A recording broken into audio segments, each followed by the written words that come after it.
اگر میں سو گیا تو کہیں میرے بغیر نہ چلے جائیں. میرے آقا فرماتے ہیں اے صدیق چلو ہم نے ہجرت کے لیے جانا ہے.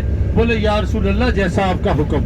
ہمارے پیارے آقا اور ہمارے پیارے آقا کے صحابی جب گھر سے باہر تشریف لاتے ہیں تو ایک راستہ مدینے پاک کو جاتا ہے, ایک راستہ غار ثور کو جاتا ہے.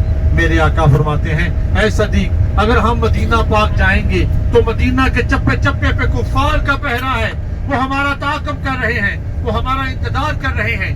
ہم مدینہ پاک نہیں جائیں گے, ہم غار ثور پہ جائیں گے. بولے یا رسول اللہ جیسا آپ کا حکم. پیارے بھائیوں, ہمارے پیارے آقا اور ہمارے پیارے آقا کے صحابی جب گھر سے باہر نکلتے ہیں تو ایک راستہ مدینے کو جاتا ہے, ایک راستہ غار ثور کو جاتا ہے. ہمارے پیارے آقا جب اس غار پہ چڑھنا شروع کرتے ہیں, اس غار کے نوکیلے پتھر ہم سب کے پیارے آقا حضرت محمد صلی اللہ علیہ وآلہ وسلم کے پاؤں مبارک کو زخمی کر دیتے ہیں. جب ہم سب کے پیارے آقا حضرت محمد صلی اللہ علیہ وآلہ وسلم کے پاؤں مبارک زخمی ہوتے ہیں تو صدیق اکبر آپ سرکار کو اپنے کاندھوں پہ اٹھاتے ہیں اور اس پہاڑ پہ چڑھنا شروع کرتے ہیں. پیارے بھائیوں, حضرت ابوبکر صدیق رضی اللہ تعالیٰ عنہ ضعیف العمر تھے. انہوں نے ہمارے پیارے آقا کو کاندھوں پہ کیا اٹھایا؟ پوری کائنات کو اٹھایا, دونوں جہانوں کو اٹھایا. آپ جب اس غار کے آگے پہنچتے ہیں تو آپ حضور سے فرماتے ہیں کہ یا رسول اللہ آپ غار کے باہر تشریف رکھیں, غار کے اندر پہلے میں جاؤں گا, اگر کوئی چیز بھی نقصان پہنچائے پہلے مجھے بچائے, میرے پیارے آقا کو نہ بچائے.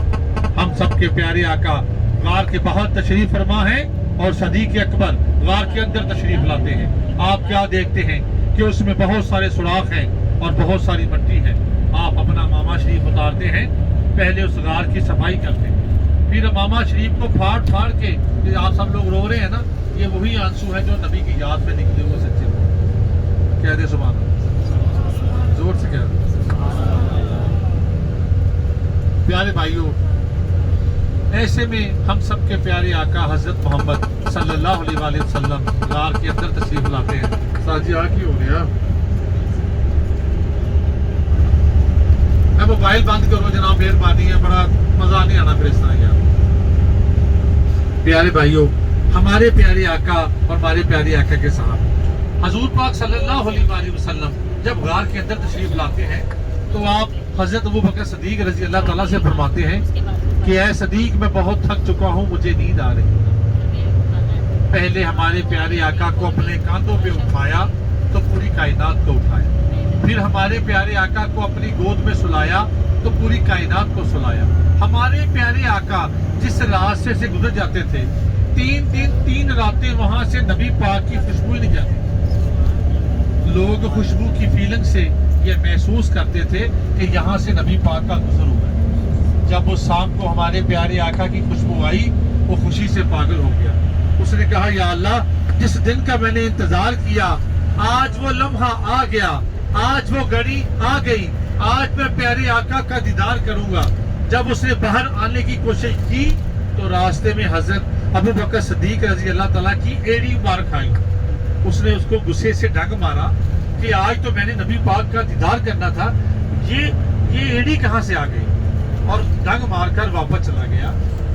تو صبح ہوئی تو تکلیف اتنی بڑی کہ حضرت ابوبکر صدیق رضی اللہ تعالیٰ کا جسم مبارک زہر کی وجہ سے اکڑ گیا اور آپ کی آنکھوں سے آنسو جاری ہو گئی. حاجی سامان وہ جو آنسو تھے نا, وہ سیدھا نبی پاک صلی اللہ علیہ وسلم کے چہرہ مبارک پر گئے صلی اللہ علیہ وسلم. اب حضور پاک صلی اللہ علیہ وآلہ وسلم وہ آنسو کے قطروں کی وجہ سے نیند سے بیزار ہوئے. سبحان اللہ. اور فرمایا اے صدیق تو کیوں رو رہا ہے, کیا تجھے گھر کی یاد آ رہی ہے, کیا تجھے بیوی بچے یاد آ رہے ہیں, کہ بیت اللہ کی یاد آ رہی ہے؟ بولے یا رسول اللہ مجھے کسی چیز کی بھی یاد نہیں آ رہی, کوئی چیز ہے جو مجھے بار بار ڈس رہی. میرے آقا فرماتے ہیں اے صدیق چلو اپنی ایڑی مبارک پیچھے کرو. حضرت ابوبکر صدیق رضی اللہ تعالیٰ عنہ اپنی ایڑی مبارک پیچھے کرتے ہیں, سانپ باہر آتا ہے. اللہ تعالیٰ کی ذات سانپ کو زبان دیتے ہیں, سانپ نبی پاک سے ہم کلام ہوتا ہے. سانپ کہتا ہے یا رسول اللہ مجھے معاف کر دیں, مجھے پتہ ہی نہیں تھا یہ ایڑی مبارک کس کی.